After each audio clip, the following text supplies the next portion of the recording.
Begin our 2023 awards by honoring some very special legends of Off-Broadway. We call these honors the Legend of Off-Broadway Awards. I see some of our legends are here today. Hi, Charlotte. Because when we think about our honorees and their contributions to the theater and the culture, their courage, their resilience, their vision, we can hardly believe they exist. They seem legendary to us. But here they are year after year, continuing to do amazing things and make us think, laugh, and cry, and re-examine ourselves and our assumptions, and they inspire us to emulate them.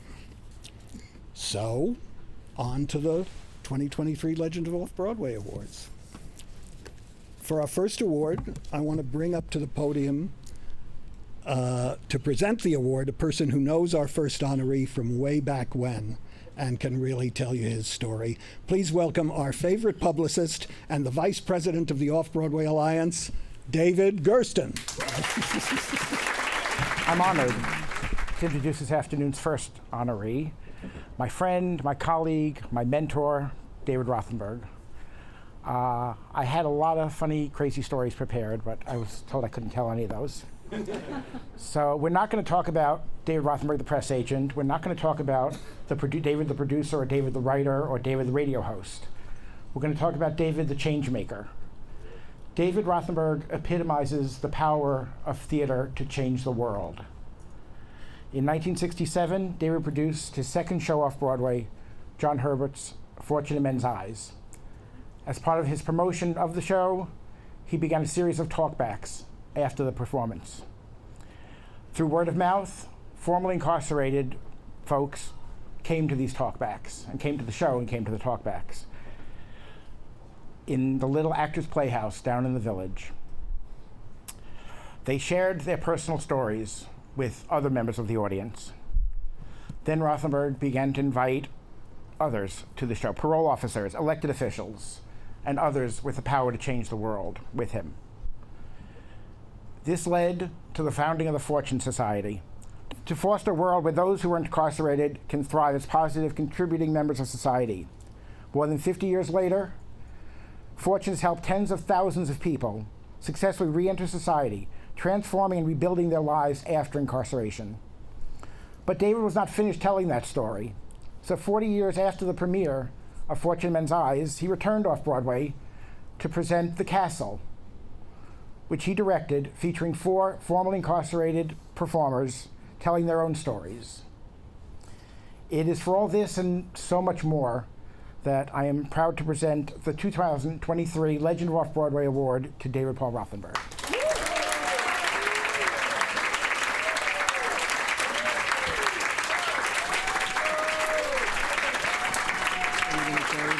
I'll get it for you. There was Aunt Sadie on the phone too. Oh, I thought so. Oh, so one picture of you. Am I going to make a Greer Garson speech? I hope so. When rules changed in awards, Greer Garson, when she got her award for Mrs. Miniver, spoke for 45 minutes. So that's why there's a light that goes down. Thank you, David. Yeah, it's very cumbersome. It's nice to have.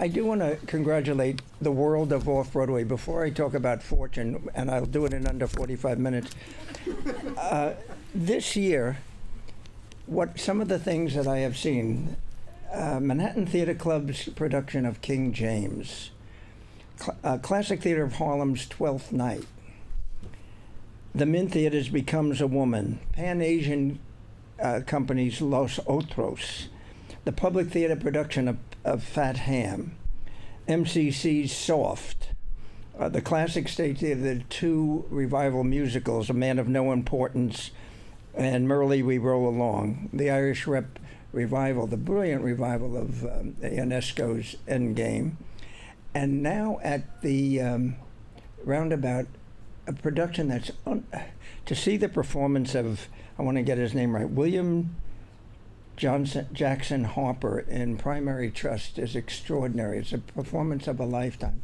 And the play Downstate knocked me out. In one season for Off-Broadway to have presented so many outstanding productions is a tribute to this arena and I'm proud to be a part, historically, with Off-Broadway.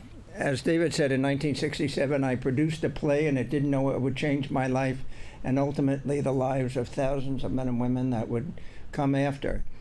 Literally on the stage of the Actors Playhouse, one night after talking with a group of men who were, and I realized that the punishment was continuing after the punishment. I said, we had the nucleus of an organization. Through your stories, we can educate and sensitize the public. And 16 people gave me $2, and we opened a bank account for $32 at Chemical Bank.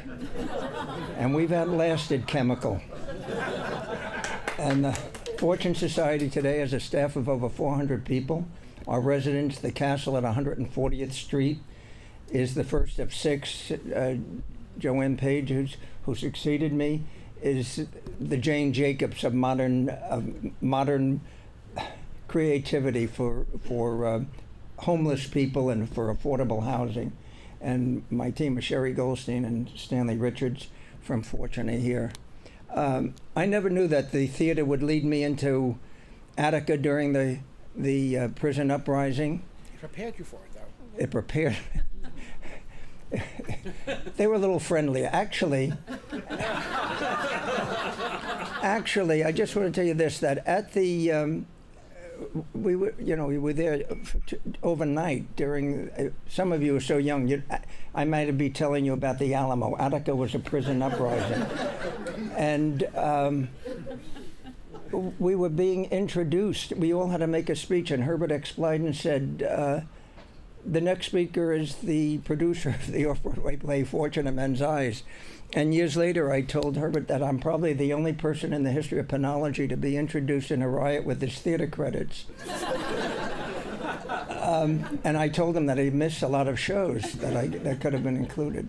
Anyway, I often talk about the theater as an agent for social change because I love good musicals and I love comedies, but there's nothing more exciting than when you come out of a theater, like after Primary Trust or Downstate, or when I felt with Fortune of Men's Eyes, that it's the pulse of humanity and that the theater has the power and the excitement to change people's lives for the better. And God knows we need it these days. So I am very honored and appreciative of the Off Broadway Alliance of calling attention to this. Thank you so much.